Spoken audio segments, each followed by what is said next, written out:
Hello and welcome back to another MaasStaplePodcast. Tonight we've actually got Episode11 and we've got a special guest here tonight as well, and of course Stephen over there. How's it going? So we've got Josiah Dunjey here tonight. Thank you for coming back because we did have a editing problem. One of the hard drives did get corrupted, so thank you for coming back tonight. We really appreciate it. It's good to be here.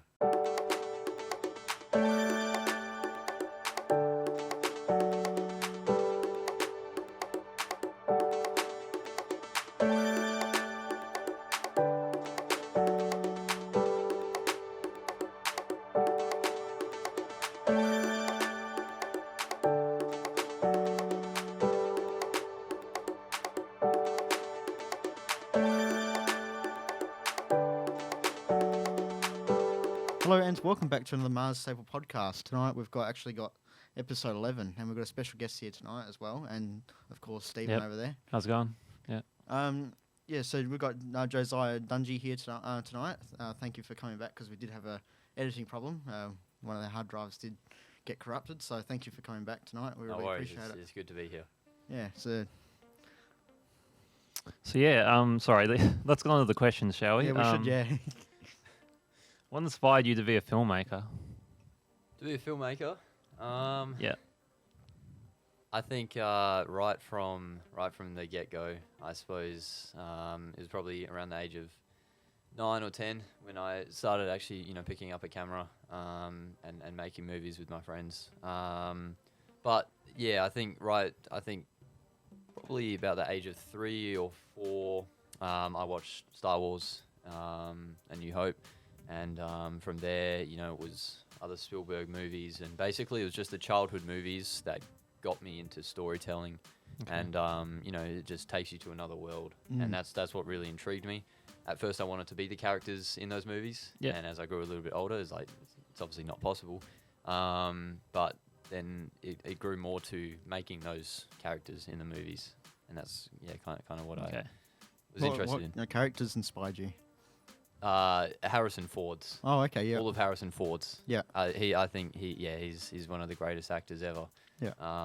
Especially in the last 50 years, Harrison Ford is definitely his characters. Indiana Jones and yeah. I wanted to be Indiana Jones, an archaeologist, and the movies were so well done. It just sucks you into that world. Yeah. Okay. So how many films have you made, and what was your favorite to make? If you could just choose one. Yeah. I started making films, I suppose, with our production company, Dunjey Productions, in high school. So in the later years of high school, in my friend Peter Sullivan, we sort of teamed up, and he's primarily an actor, and he's a very talented actor. But we created this little production company, and so with that, it just grew bigger and bigger and bigger to the point where we would seek funding from our own school, and then after that it became more sponsors. So I mean, over that time, we've probably done upwards of we'll be looking at around eight short films now. We've shot 4 this year, which has been pretty big. Wow. They've been under wraps. But favorite one was one we did in year 12, and that was our waste project, and scored 100% for that, and that went around the world and won a lot of awards, LA, New York, Singapore, India, and that was a big stepping stone for both of us. Okay. Wow. Yeah. Great for the show reel. Yeah, and it was an eye-opener, I suppose. Okay. So how well known it can be found as well, and just that. Yeah. Getting yourself out there and being amongst the industry is possible with hard work. I mean, we worked really hard on this little, year 12 film, and the acclaim that we got from it. I mean, it was still little. I mean, it was tiny, but it was just a very big confidence booster. That's the main thing that it was. It just boosted our confidence 100%, and it's gone around the world winning festivals. That's not been done before. Okay. So definitely boosted the confidence. That's great. Okay, so have you got any upcoming projects? I know you were talking about that beach one, was it? Yeah. We actually shot one called Belly of the Beast. That was about a month ago now, and so we had sponsors involved with that, especially West Offshore Products. They're based in O'Connor, so it's a survival movie. basically. So a life raft is involved, and you know, it's a stranded man, and it's a great story, and it's going to have great music behind it. So there was an amazing team that worked on this, and it's definitely very unique to go out, you know, into the ocean and to shoot this movie on a boat, off the boat. And I compared it to Jaws, the day one, and we shot everything that we wanted to on the first day, despite the harsh winds. I mean, the conditions were terrible, very choppy. You couldn't get a steady shot. And comparing it to Jaws, they shot it out on the ocean, and I mean, you know, their movie was delayed half a year simply because of natural factors. So we were very blessed, and it was with a great team that we got it done. Okay. I was actually watching a documentary about the Jaws thing and how they made it. So they sent some of the 2 best spear divers in Australia out there to go and film it, because they know how to swim with sharks and all that, and how to be calm around them. So they went out to this great white area. They knew where they were. And the one scene where the shark actually goes into the shark cage, that actually happens in real life. And they shot a bit of it in Australia. Yeah. I think it was, quite a bit, over in Adelaide, just south of Port Lincoln, I think it was. Yeah. Oh, it was good. It was good. It was a great project. And it is definitely our biggest one, and the story is the acting as well. Gabe Nash starred in that movie, and it's going to be a great movie. Did anyone drop the camera in the water, or? No. Our DP was quite seasick though, and not a day went by where he wasn't throwing up off the side of the boat. Oh wow, yeah. But luckily, Alex Lauren is the DP, but he's tough as anything. So that was also one of the reasons why I gravitated towards him. Yeah. Because he's such a great guy to work with.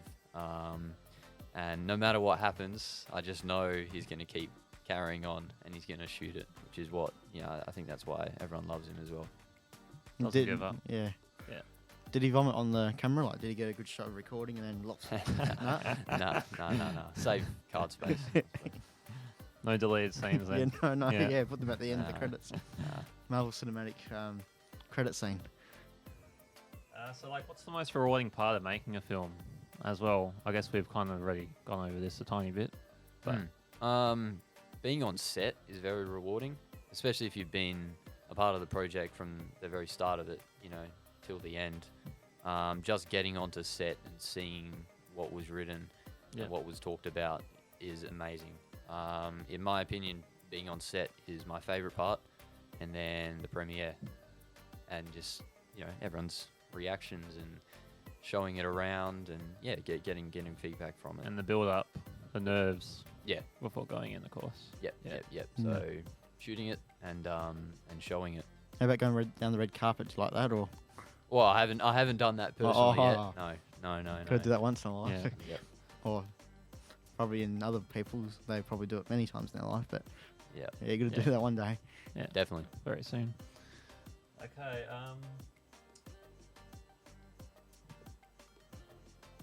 If you could create one film that has been made, so like Jaws or Indiana Jones or something, it doesn't matter what it is. What would it be? Why? And do you reckon you could have made it better than it has been? I can't think of one. I can't. No. I think all the remakes these days shouldn't be done whatsoever. Yeah. I don't think a movie should ever be remade, no matter how good or bad it is. There's movies that could have definitely been changed a bit. I mean, I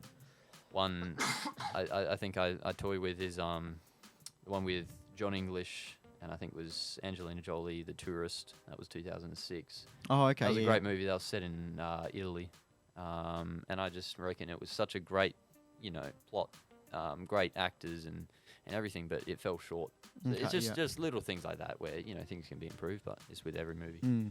That's true. Just minor nitpicks. Like the actual movie was. Yeah, it's not like you're gonna go remake it, but studios do these days. Yeah. It's like, we don't have any original thought. Let's just remake that. Yeah, that's true. People like that. Mm-hmm. Yeah. I was thinking of Deadpool. They could have put more glory scenes in that, and also the the first Deadpool. Yeah, and the Joker as well. Put much violent as possible in there. Like next shaft now. 2019 Joker. Yeah, the one. Joaquin. Yeah, Joaquin Phoenix. Yeah, I reckon they should have made that more. That probably would have been my top film ever watched, like, if it had more violence in it, I reckon.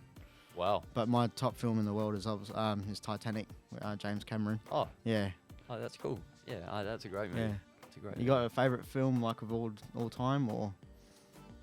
It changes. Just It changes. Like you got, yeah. I mean, you can base it off nostalgia. Or you can base it off cinematics.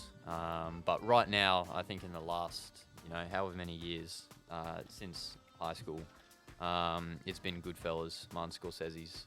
I've just really been into the gangster genre the last 5 years. That's probably my favourite movies now. Would you make a gangster film, or? I attempted it in year 12. Oh, okay, yeah. Very, very hard to do in WA, but with the resources we were given, we pulled off something. Oh, wow, yeah. Definitely proud of it.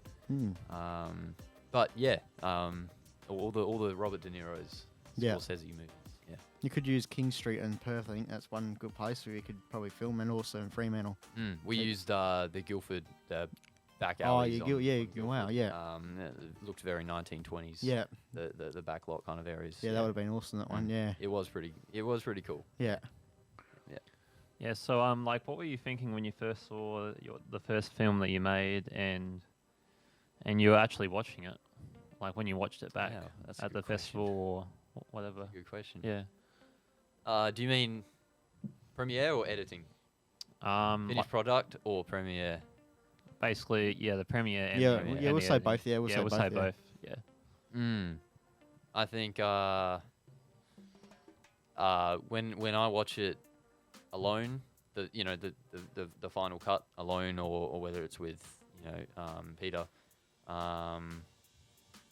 usually I'll have my nitpicks.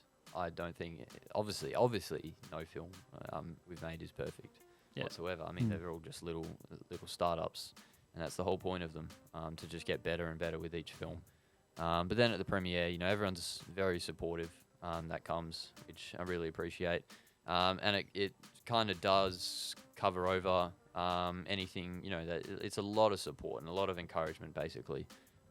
So yeah, when we show it to people, usually we'll get great feedback from it, and it's, like I said before, it's a confidence booster, which is what I appreciate, and that moves us on to the next thing, motivation. Yeah, motivation. Yep.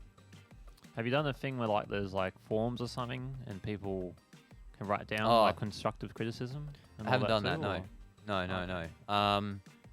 Yeah, that's something we will look at definitely in the future. Okay. If it's something, a film that we're gonna try pitch to places. But right now we're just doing this to get other people in the Perth filmmaking community involved, and to showcase what we can do. So right now, we're not trying to make a perfect film. We're just trying to have fun with it and trying to grow and build on what we have. Skills. Yep. You got any websites where you find people, or do you just go around at universities, or? Yeah, I think I know quite a fair few now. Yeah. Facebook is definitely a great tool for that. But just asking around, really. That's really all it is. You just got to ask around. You just got to have the balls to speak up and to ask for help from someone, because if not, you're not going to get anything. Especially at parties and social gatherings, would that be a good place as well? Yeah, I think so. I've been to a couple Screen West ones, premieres of friends and stuff, or premieres of people I don't know. For instance, The Crossing. I heard of this WA feature film, and I went to the premiere and met everyone there. And I went alone. And I talked to everyone there. And since that, I've stayed in contact with them, and I've asked them for a bit of help. Over the last year. And that's what it's about. You just got to have the courage to go and speak to someone and to introduce yourself. Definitely, skills people need. These are salesman skills, really. Yeah. Good marketing. Yeah. That's what you need, really. Mm-hmm. Okay. So, what advice would you like to give, on cinematography? If you have any. Just a cinematographer. Yeah. I'm not too sure. To a cinematographer? Yeah. I wouldn't really. I can't speak on that. I don't think. Okay. Just because I'm director, producer. Yeah. So cinematography, I don't know what goes through their head. They're just amazing cinematographers. Do you give me any ideas? Like, I want a wide establishing shot, or? Oh, you mean in the communication process? Yeah, and all that. Yeah. Yeah. Definitely. Yeah, the talking over process is very important. It's like your right hand man basically. Depends on the film, depends on the relationship. But your DP and your cinematographer, that's like a 50-50 say sometimes when it comes to shots. Sometimes it might be 90% say for the cinematographer. Or if it's a creative part of the film, the director might have the say in that.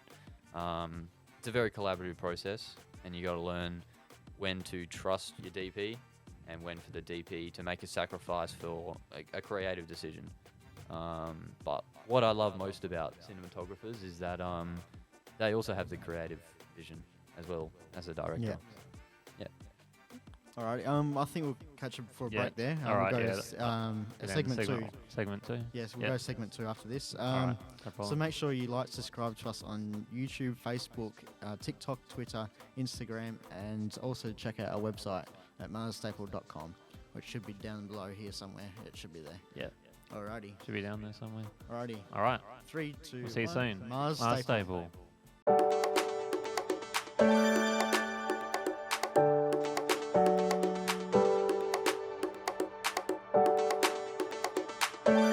Hello and welcome back to another MaasStaple podcast. Today we've got Josiah Dunjey here today, quite a popular producer and director, and probably most likely get there one day in Hollywood, maybe, or Bollywood, wherever he wants to head to, or maybe the top of the Australian charts of filmmaking. So how does music and sound and audio effects and Foley play in a movie? Like how much? Do you the reckon? sound? Yeah. Yeah, like how much does it affect the actual experience? It's massive. Yeah. It's massive. And I realized that right from the get-go. I think I can't watch a movie if it doesn't have intriguing music. And reasons why I go back to movies is just because of, the great music behind it. I think it was George Lucas. It was either 50 or 90%. I can't remember. I think it was 50%. Okay, yep. Maybe it was 60. But it was a chunk of the percentage. That sound is, 50% of the experience. Oh, wow, yeah. Yeah, I definitely, imagine watching a movie with absolutely no sound. It's ridiculous. So even, as a director, when I'm directing actors, I can hear the music, in the scene, I can hear the music playing out, and it's playing out through my head, and just the sounds that the characters would be hearing is playing through my head as well. And that just really helps me to get the actors into the zone as well, because I can, flow through my creative and what I'm seeing from it, and I can, try and transfer that onto the actors. Definitely sound and music big. Well, have you ever done like Foley work or anything like that, or you? No, I haven't. Okay. Don't think I ever would want to. Okay, yeah. But yeah, I really, really appreciate everything that goes into sound. It's massive, and it makes a big difference at the outcome of a movie. Okay, yeah. Especially if the score is really bad, it really brings it down. Score and just Foley, the design, everything. Yeah, it really does. Yeah, it really brings it down. Yeah, so what advice would you give for film writing and also for film editors as well? To aspiring writers, aspiring writers, or even aspiring just people, ones that have just ruined a film. Yeah, people who've just done a bad job. Would writing type of deal. Yeah. Yeah. Right. Yeah. Yeah. I don't. Well, I've written most of the projects that I've directed. That's just the way it is for most independent directors. To get your story made, you write it. Yep. And then you go from there. So I mean, obviously, technically, I'm definitely aspiring. I'm still aspiring, but I don't think there's really such thing as a failed writer whatsoever. I think it's just a writer that you'll learn from. It's something that the audience didn't enjoy, and if you're new to it, who cares? Seriously, who cares? Who cares? Do it again, and you do it again, you do it again, you do it again, and you just got to seek feedback with it. So it's more of just they're not expressing their opinion as good as they could be, would you say? Because it's not really a failure. You can't take it personal, no. Yeah. If it's bad writing, whatever, it's bad, just suck it up. I've like the writing I've done is, it's the early ones especially. I mean, I'm not particularly proud of it. You just got to suck it up, and you just got to go again, and you just got to keep on working, working to get better. The more you do, the more practice you get. Yeah, that's it. So definitely no such thing as a failed writer, and writers should never beat themselves up over an audience not liking what they've written. Yeah. Ever. What inspires you to get ideas out there and onto a script? Music. Okay, yeah. Music. Yeah.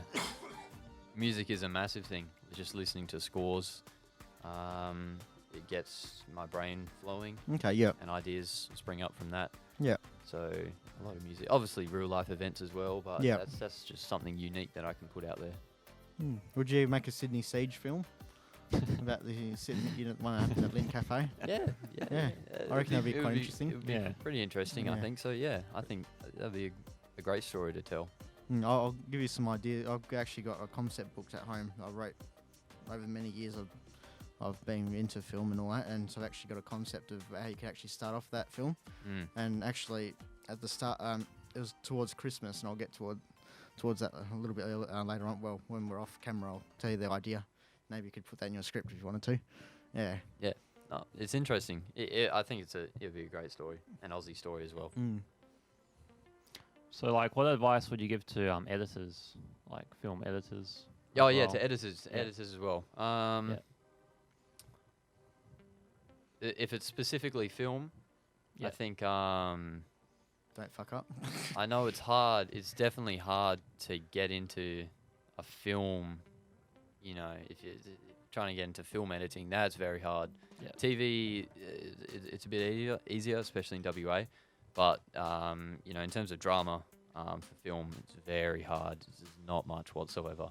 So shadowing other editors, that's one thing. I think advice to editors would definitely be, you got to learn how to work for free.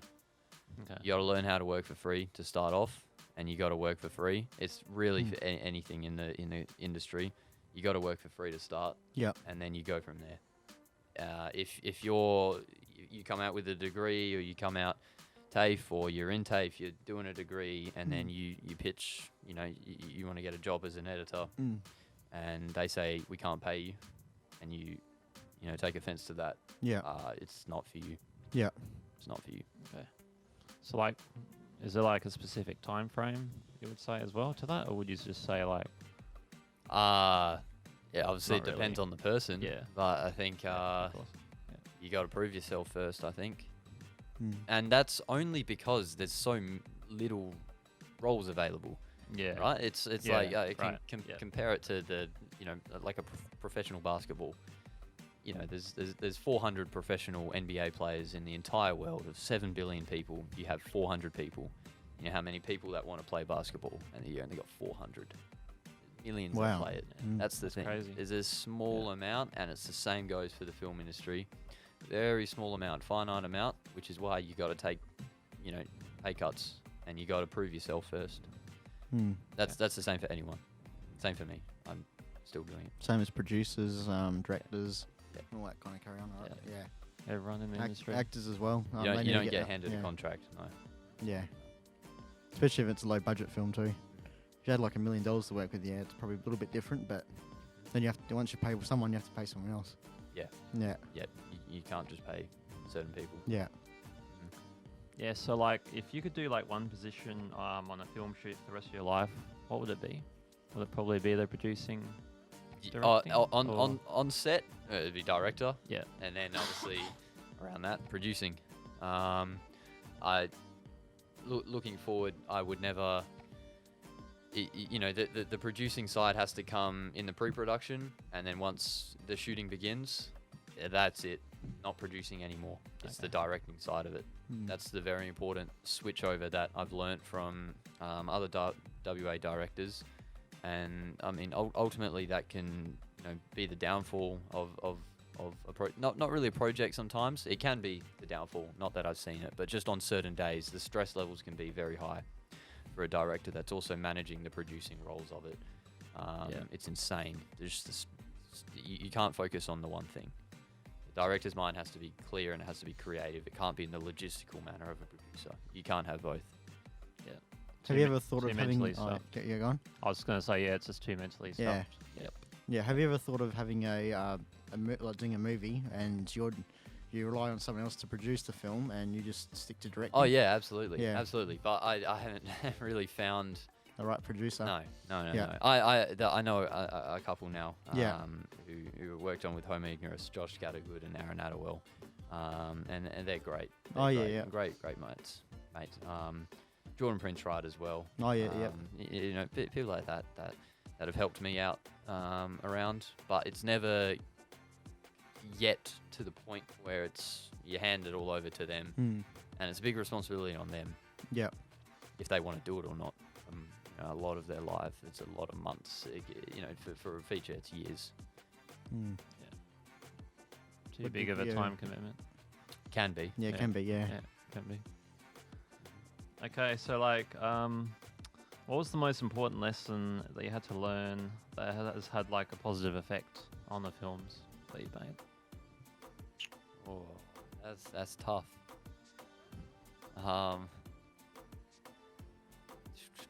I reckon that's a very tough question. That's given a positive effect. I think probably just being adaptable on set. You got to be adaptable. Composure is a very big thing. There wasn't really a time where it was like a click moment, like a slap in the face moment where I learnt that.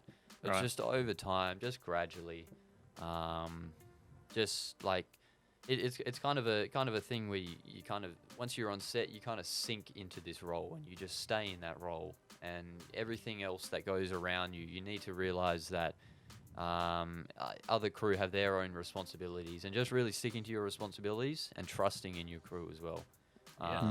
So I mean, swearing at them too much, not no. Yeah. I was on Before Dawn and Darker Stage this year, both two big WA feature films, and Before Dawn especially, which is massive, and you know, working with professional people on that set, and I was just a camera intern, but when I go there, you sink into that role and you just be as helpful as you can, and then it sparks back to me on a set as a director, and that's where, you know, things can go around you as long as you've communicated things to the people you need to. That's it. Everything else will work itself out. Okay. So let's go back to the first AD, I'm guessing, as well. Yeah, first AD, DP. Yeah. So like, what impact does like film festivals have like on inspiring filmmakers? Like, how important are these film festivals? Like, obviously to get your name out there and stuff. But importance-wise, I'm not too sure yet. Okay. I haven't really benefited much from film festivals, apart from the I suppose like just being able to show that off that we've done it. But the film festivals themselves, the film goes in, I'm not too sure, especially the ones in India and Singapore, what the outcome of, obviously the outcome was that we won a lot of them, but where it was shown, who it was shown to, why it was shown. How many of them I'm not too saw it? Yeah, skeptical. But if you know, you get to the bigger film festivals, and if you can get into one of those, obviously it's massive, but you know, you got to pay for that. You got to pay for entries. So yeah, I'm not too sure about the importance yet. But if it's a feature film and you have the money to put it into festivals, I think it's pretty important. I think that you go for it. Go on, sorry. I was just going to say, just to increase the number of heads. Like, you probably don't know. Yeah, but that's it. But that's it. You just more exposure around the country. Yeah. It's whether it's worth it, and you could spend hundreds of thousands of dollars in festivals. Yeah. Or you can spend thousands or hundreds or nothing, and it's about finding the right amount for what kind of film it is. If it's a 2-minute short and you've made it within a couple of weeks, don't go blowing thousands of dollars to get into festivals. It just really depends. Okay. Yep. Yeah. I suppose once you make it to the Oscars and TV Week and all that, you've probably made it then. I'm guessing. Yeah. So, like, what are the toughest aspects of making a film today as well? Is it the crew? Is it the technology? is it? Yeah, I think definitely the finance side of it. Being in WA, it's pretty tough, but with those challenges, it also creates new opportunities, like sponsorship. So if it's not money directly from a distributor, something like Screen West, then it's something like the investors, and you get basically put on your hard hat and you go to work, and it's the investors and the sponsors that can create the opportunity for you. So that's definitely a big difficulty in WA, and I think that's why not many films get made for people that want to do it, just because they don't have the capability to go out there and to raise the resources for it. So I think most people would agree with that. Yeah, big challenge. Okay, I think we'll go to a break and we'll catch you guys on the segment 3 of the podcast. All right. Make sure you like, subscribe to us on YouTube, Facebook, Twitter, Instagram, TikTok, and make sure you follow our website, MaasStaple.com.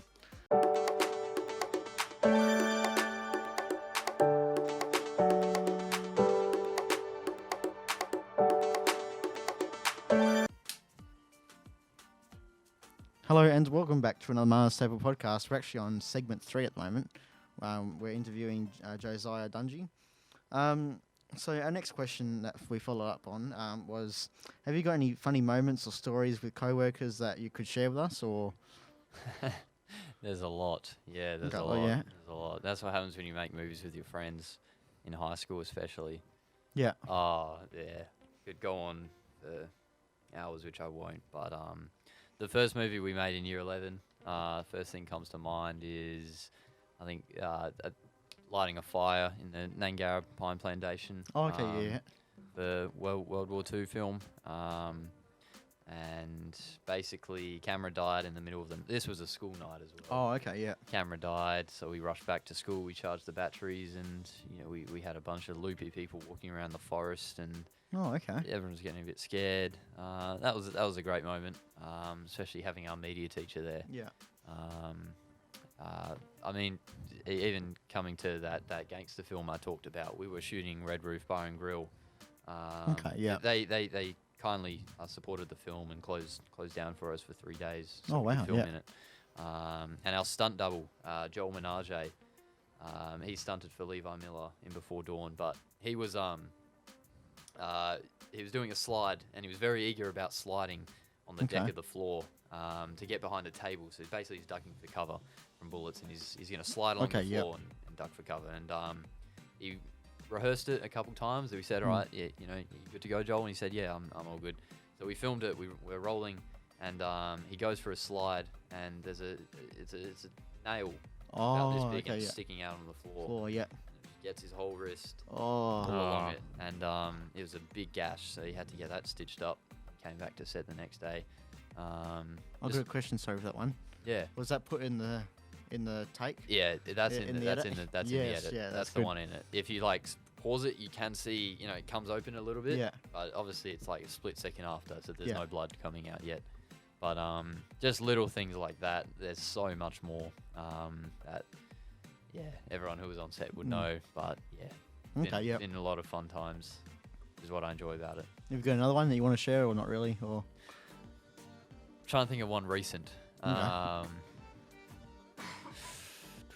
think we did a little war one in October, and that was brutal. That was really brutal. It was freezing cold. We were out in a little dugout, simulating like a World War II Kokoda outpost for the Anzacs, and we had a rain machine, and that was horrible.